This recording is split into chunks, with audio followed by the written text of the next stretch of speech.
बहू रानी, तुम्हारे मायके से आए लड्डुओं में देसी घी और मैवे तो हैं ही नहीं। यह तुम्हारी माँ ने चोचक में लड्डू भेजे हैं ना, तो इसमें देसी घी की महक है ना ही कहीं मैवे दिखाई पड़ रहे हैं। लड्डू तो हमने बनाकर भेजे थे अपने नाती के चोचक में, सब ने खाकर तारीफ की थी। लड्डू तो बहुत खाए, लेकिन शोभा की माँ ने जैसे लड्डू बनाकर भेजे थे वैसे लड्डू नहीं खाए।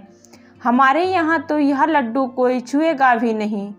हम तो उठाकर काम वाली बाई को दे देंगे या फिर जानवरों को खिला देंगे।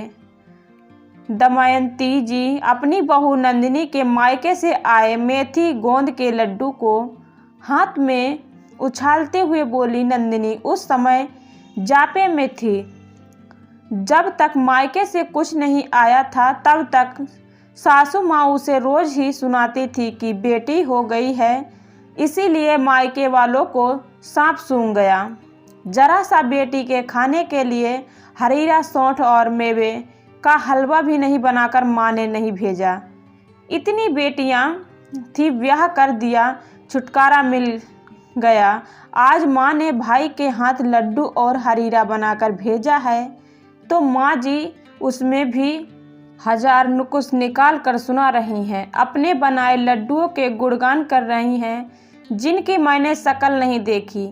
नंदिनी और उसकी नंदसिया दोनों ही गर्भवती थीं।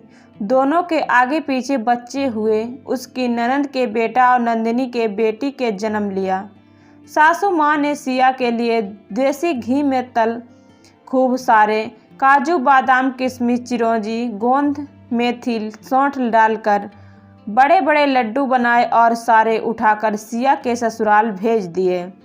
उसमें से एक आधा भी बहू को नहीं खिलाया, बल्कि सुना दिया मैंने अपनी बेटी को बनाकर भेजे और तुम्हारे लिए तुम्हारी माँ भेजेगी, तब खाना। नंदिनी ये सब सोच रही थी कि देखा सासू माँ उसके मायके से आए लड्डू को कामवाली को देने जा रही थी, तो उसने वहीं से आवाज़ देकर रोक दिया।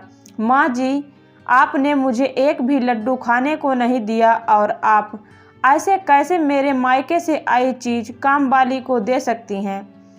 तो कामवाली ही खाएगी, हमारे घर में तो कोई छुएगा भी नहीं उन्हें। मैं तो खाऊंगी, क्योंकि मेरी मम्मी ने बड़े ही प्यार से इन्हें बनाया है। इसमें भले ही ढेर सारे मैवे, देसी घी ना पड़ा हो, लेकिन उसकी ममता ढेर सारी पड़ी है जो इसका स्वाद दुगना कर देगी। घर में किसी को नहीं खाना, ना खाए। आपने लड्डू बनाए, बहू को तो उसकी शक्ल भी नहीं दिखाई, सारे उठाकर बेटी को भेज दिए। इतना भी बड़ा दिल था आपका तो बेटी के साथ बहू को भी खिलाती, तब समझ में आता मुझे। वैसे ही ज़्यादा देसी घी और मैवे हजम नहीं होते हमको। काम वाली बाई को देना है तो हिसाब से दीजिए, लेकिन सब देने की ज़रूरत नहीं है। मेरे मायके से आए लड्डू मेरे लिए अनमोल हैं। दोस्तों, आपको हमारी कहानी कैसी लगी कृपया पढ़कर अपनी राय अवश्य दें। फिर मिलती हूँ नए ब्लॉग के साथ, तब तक के लिए राधे राधे।